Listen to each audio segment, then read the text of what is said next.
السلام عليكم، كي دايرين؟ لاباس عليكم؟ نتمنىكم تكونوا على خير وبخير ان شاء الله يا ربي. بغيت نشارك معكم، جاتني واحد الطلبيه ديال السلو وقلت علاش لا ما نشاركهاش مع المتتبعين ديالي الزوينين اللي دائما تيشجعوني وتيديروا لي تعاليق محفزه اللي تتخليني دائما عند الجديد. واخا انني راه غبرت عليكم واحد شويه، ولكن دائما دابا ان شاء الله دائما غادي يكون الجديد. المهم كما تتشوفوا هنا راه درت كيلو و200 غرام ديال الطحين. لان انتم عارفين الطحين ملي تيتحمر تينقص. صافي انا هنايا حمرته غير في الدار كما تتشوفوا، لان هي الكميه قليله، دغيا درتها في الكوكوط ودغيا تحمرات. المهم هنايا عندي كيلو لاروب ديال اللوز، هذا مسحته وحمرته في الفران. دابا غادي نطحنو. وكذلك عندي النافع البستاني وحبه حلاوه، هما كما تشوفوا راه منقيين. دابا غنحمرهم ونطحنهم. وعندي القرفه، وكذلك عندي المسكه حره حتى غادي نطحنها. والجلان راه هو ما بقى لي والو، تتكملوا ليا ماما في النقا، لانها جاتني هاد الكوموند على غفله ما كتموجد لها حتى شي حاجه. المهم جات حشومه انك انسان من تيجي عندك ما تقدرش تقول ليه لا ولا راه ما مسالياش ولا هادي. المهم تنتوكلوا على الله وتنديروا وربي ما تيحشمناش. المهم باش ما نطولش عليكم غنمشي نطحن اللوز في الطحانه، لان تتعطي واحد الصوت مزعج باش ما نصدعكمش، وغادي نرجع معكم. كما تشوفوا صافي انا هنايا طحنت اللوز، درت واحد 2 معالق ونص ديال القرفه. صافي انا حمرته وغادي نطحنو حتى هوايا وغادي نرجع معكم. صافي انا هنايا طحنت النوافع، وكذلك طحنت واحد تيب ديال المسكه معاها. النوافع ما كثرتش منهم، واحد 2 معالق في كل وحده، بين نافع البستاني وبين حبه حلاوه، باش ما يعطيناش المروره عاوتاني بزاف. لا بقاو لينا هاد الحبيبات نعاودو نطحنوهم. صافي انا غادي نطرفهم جانبا، مازال غادي نخدم بهم حاجه اخرى. صافي كما تشوفوا هنايا درت القرفه، درت النوافع، درت المسكه، درت اللوز، باقي لي دابا الجنجلان وباقي لي السكر كلاصي. المهم انا مع اختي ندير فيه تزريع الكتان. انا دابا علاش هذا ديال وإلان هذا السوف اللي تنديرو للكليان ولا تنديرو للدار. مي دابا هذا جا على غفله ومولاتو واقفه عليه، ما درت فيه لا إلان لا زريعه الكتان، درت هي اللوز والجنجلان. صافي هنايا وغندير سكر كلاصي. بالنسبه لسميتو زريعه الكتان، الناس بزاف تيكونوا غالطين تيقولوا تطلق الغموله. زريعه الكتان عمرها ما طلقات الغموله، حنا تنديروه من زمان وزمان، تنديرو فيه زريعه الكتان. زريعه الكتان هي تسخن ماشي تحمر، باش هذاك الزيت الطيار ديالها ما تيمشيش ليها، يعني هي تسخن في المقله وتتطحن. كونوا على يقين حنا راه سلو يعني على بلوبار ما تناكلوش في رمضان بزاف، وتيبقى على طول العام. تنديروه في سطيله ونخشيه في الكونجيلاتور، بقيت الا جا عندنا شي حد ولا شي هنا تنجبدوه كانه يلاه مصايب. شنو اللي تيطلق اللي تينتل هو القرقاع. القرقاع اللي ما خاصكمش ديروه مع سلو. بزاف الاخوات تيبغيو تيديروا القرقاع، القرقاع هو اللي تينتل وتيعطي ديك المذاق ديال الغموله. كاوكاو ماشي مشكل، كل واحد المستطاع ديالو. كاين اللي تيبغي يدير كاوكاو، من الاحسن ديروا الكاوكاو البلدي يتحمر ويتنقى ويتطحن حتى هوايا، تيعطي واحد المذاق زوين. انا ما تنخدمش بكاوكاو على حساب طلبيه ديال كل واحد. كاين واحد الاخت تتبغي كاوكاو تتقول لي ديري ليا قدو القد ديال الكاوكاو وقدو القد ديال اللوز، ماشي مشكل. ولكن انا بالنسبه للدار ولا العائله ما عمرنا ما درنا كاوكاو نهائيا. باش ما نطولش عليكم غنمشي دابا نحمر الجنجلان باش نبدا نطحن فيه ونضيفو هنايا. هنا غادي نحك واحد دوزه ولا دوزه صغيره. هنايا عندي فيها دوزه صغيره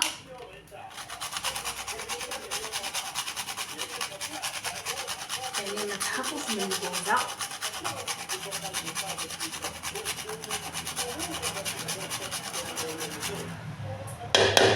يعني بحال اللي درت الربع ديالها.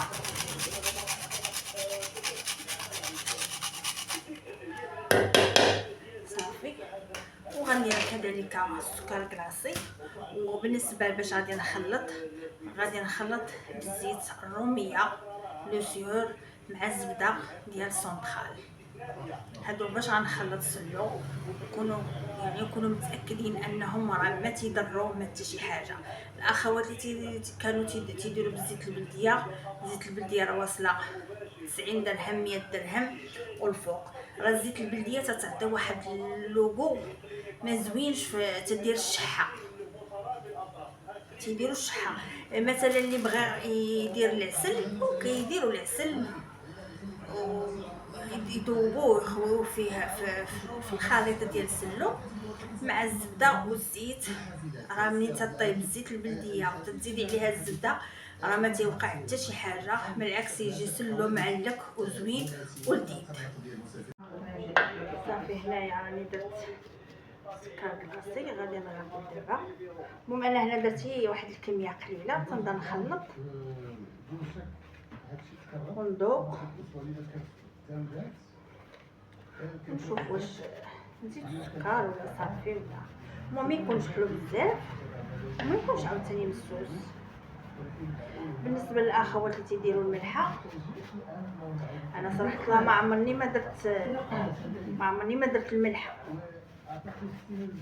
حتى صحيح الذوق. ما عمرنا ما عاد ولا تصحيح الذوق. مع سلو نعقلوا على جداواتي ولا على ماما ولا كلشي ما عمرنا ما داروا الملحه. انا الملحه ما عرفتهمش منين جابوها، والله يحفظ لا مشى حتى الانسان زهقات له يدو في الملحه راه غادي تبان. الملحه كانت تدار في الزميطه ماشي في السلو. الزميطه اللي تتكون مالحه هي تدار فيها شويه قريصه الملحه مع الماء طايب مع الزبيده مع شويه ديال العسل. مي سلو ما عمرنا ما درنا فيه الملحه نهائيا، عاد ولا تصحيح الذوق. انا بصراحه الله ما ندير الحاجه اللي كبرت عليها وتربيت عليها، والحاجه اللي تنعرف. الحاجه اللي ما تنعرفش ما نقدرش نغامر بها. هانتوما انا نوريكم السلو. هذا دابا راه طحنته شويه، الاخر اللي باقي تا هو ما غاديش نطحنو بزاف، ودايره زلافه خاصه يبقى حبوب تا هو غادي نحمرو وغادي نضيفو باش يبقى هذيك ملي تكون تاكل السلو تتحسي بهذوك الحبيبات ديال الججلان تيطرطقوا لك في فمك. عرفتي راه مع السلو راه بحال الاجواء ديال رمضان. صافي دابا هنايا غادي نكرط هاد الماكينه مزيان. يعني صراحه الله هاد الماكينه راه تنفع. بالنسبه للاخوات اللي تيديو عند العطار يطحنوه، انا ماشي معاكم، انا ضد الفكره. علاش؟ النص ديال السلو راه تيبقى في الماكينه. واش مول المحل اللي غطحني فيه راه ما يمكنش غادي يكرط لك السلو ديالك، راه ما عندوش الوقت. السلو راه تيكون ما تيكونش بحال الرمله، راه تيبغي تكون فيه الججلان، تحسي باللوزه تنضغي فيه حبيبه تاع اللوز، ماشي بحال اللي تاكلي في الرمله ديال البحر. الا ما نديرش الزيت الججلان واللوز غادي يطلقوا ليا الزيت. راه تضيعي الكميه ديال السلو ديالك بقات عند مول الماكينه، وغتجي الاخرى. هو منين غادي يسالي غادي يكرط الماكينه ديالو، غادي يحصل على واحد الزلافه كبيره ديال السلو شايطه عليه، يقدر ياكلها يقدر يبيعها. وهو هذيك الماكينه واش ماسحها ولا ما مسحهاش، واش منين تيسد الحانوت يعني راه شنو تيدوز على داك الشيء. بلا ما نزيد نقول لكم غادي نعيب راسي ونعيبكم، من الاحسن عندكم ان تخوا طحنوا فيها المسائل ديالكم وخلطوه بيديكم، والحاجه اللي تتخدم باليد وفي الدار راه ما كاينش ما احسن منها. اما ولات كانوا عندك امكانيات، خذ اختي ماكينه وحطيها في دارك، طحني فيها السلو ديالك، طحني فيها اللوز، طحني فيها اللي بغيتي، المهم تتسالي منها، تتمسحيها ولا تتغسليها وتتعرفي الحاجه شنو خدمتي. صافي انا خرجت جوج هنايا، انا على بالي راه هو تيتسجل الفيديو وراه ما كانش يتسجل. المهم راه نضفت جوج خلطت مزيان، دابا راه خلطت، بقات ليه الزبده والزيت، انا غادي نصايبهم دابا، وغادي نزيد واحد شويه ديال السكر كلاصي، واحد زلافه ديال الجوجلان غادي نحمرها ونزيدها هنايا.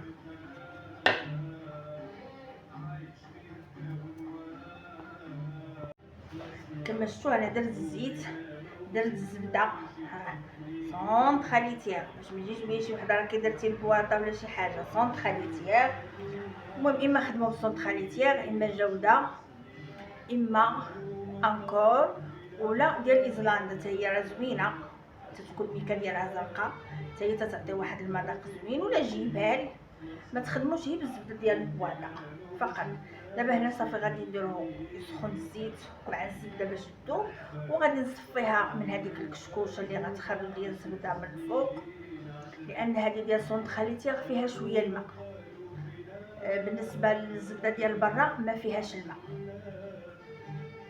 يعني ما لقيتهاش عند مولهري اللي تنتقدم عنده. صافي خديت سونط خاليتيها. المهم غادي نخليكم نديرها تذوب باش ندوز نخلط السلو ديالي. كما شفتوا انا صفيتها من هذيك الكشكوشه اللي تتكون في الزبده.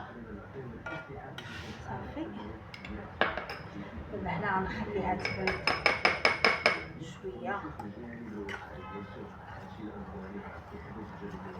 صافي هي تبرد شويه باش نخلط الخليط ديالي.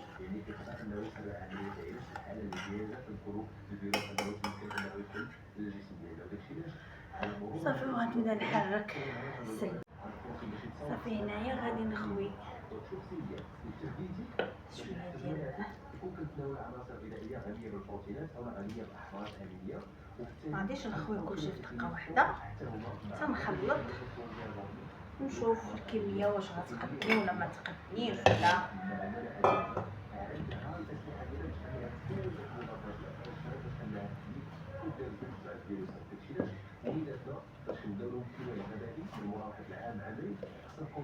ما بغيتش ندير يديا علاش باقا دايره الجوجلان تيتحمر، هذيك الساعه غادي نخدمو بيدينا. خلاص راه كيكون كيتناولوا، وبالتالي كنعطيو واحد البروتينات، البروتينات اللي كتعطيها الدهون في هذا النوع من انواع البروتينات كتقدر تعاوننا في انتاج هذه المضادات الاجسام، وبالتالي الحمايه ديالنا. اول حاجه في القيمه الغذائيه هي البروتينات، ثاني حاجه هي بيان سور بيديه النباتات، وبالتالي غيكون فيها النسبه ديال السكريات والخلاف كثير بشكل كبير على النسبه ديال الدم، علاش صافي هنايا غنمشي نحرك الجوجلان وغادي نرجع.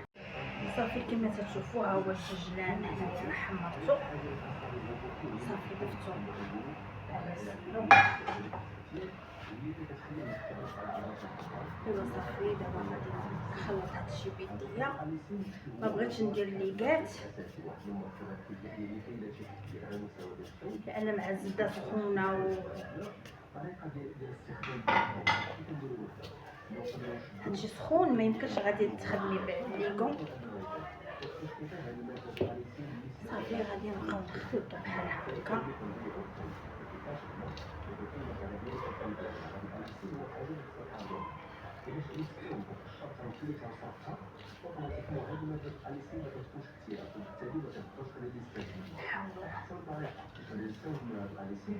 نخلطو مزيان.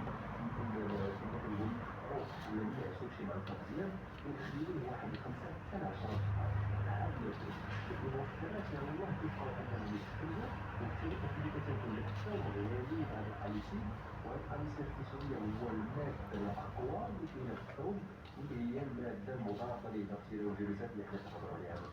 دونك المادة أقوى مادة كاينة في الثوم واللي مسؤولة على قتل الفطر صافي هانتوما كما تشوفوا هنا راه زدت خدميه بشويه لان هادشي سخون والله الله يحفظ حالك المدينه ولا شي كارثه. الانسان يخدم هي بشويه وبالعقل.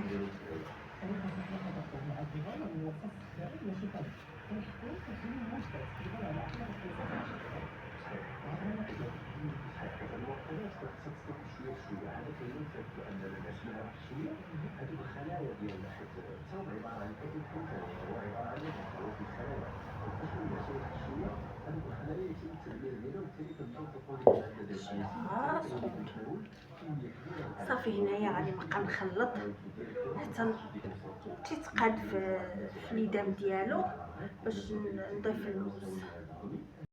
كما تشوفوا صافي انا هنايا درت شويه اللوز وكذلك غادي نضيف واحد شويه الجنجلان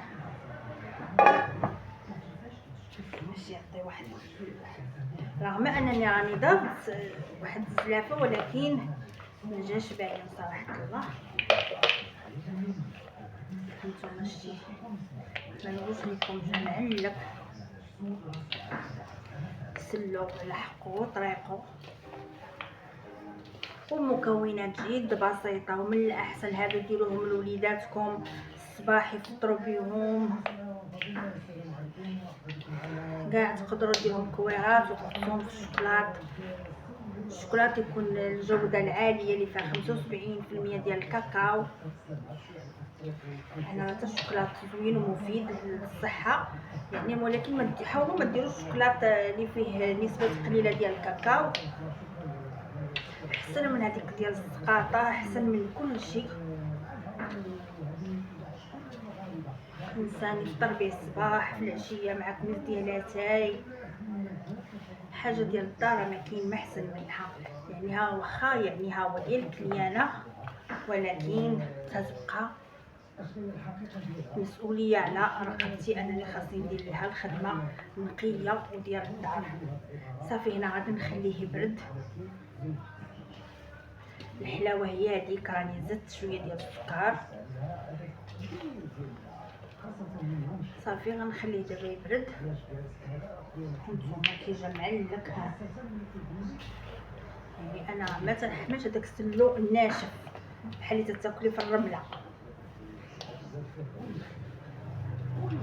صافي هنايا كما قلت لكم غنخليه يبرد باش عاد غادي نديرو في البواطات على حساب الكليانات اللي بغاو يسلو باش نتصل بهم يجيو يديو الامانه ديالهم.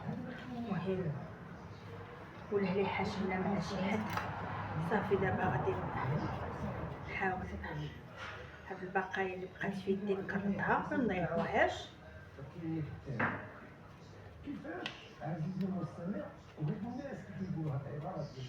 صافي شو دابا نصليو صلاتنا العصر يلا اذن. ايوا باش نجيو دابا نكملوا المهمه، عاد نجمعوا الكوزينه. راه ما نقولش لكم تتخلع مع الغدا مع الغداء مع هذا الشيء مع يلا ملي غادي نكون نقاد في البواطات غادي نكمل معكم حتى النهايه. ها هو الشكل النهائي. المهم على حساب كل واحد كيفاش بغى يحطو، ولا كانت الطابله ديال الضيافه والعائله نجمعوا كلشي نقدروا نحطو هكا زليفه وناخذوا القياس ونحطوهم هكا فرديين في الزليفات او طبيصلات. المهم هذا هو الشكل النهائي ديال السلو. نتمنى ينال الاعجاب ديالكم وتكون الطريقه جد مفهومه، وما تنساونيش من البارطاج ومن التعاليق. ولا عجبكم هذا الفيديو خلوا لي عليه تعليق والبارطاج.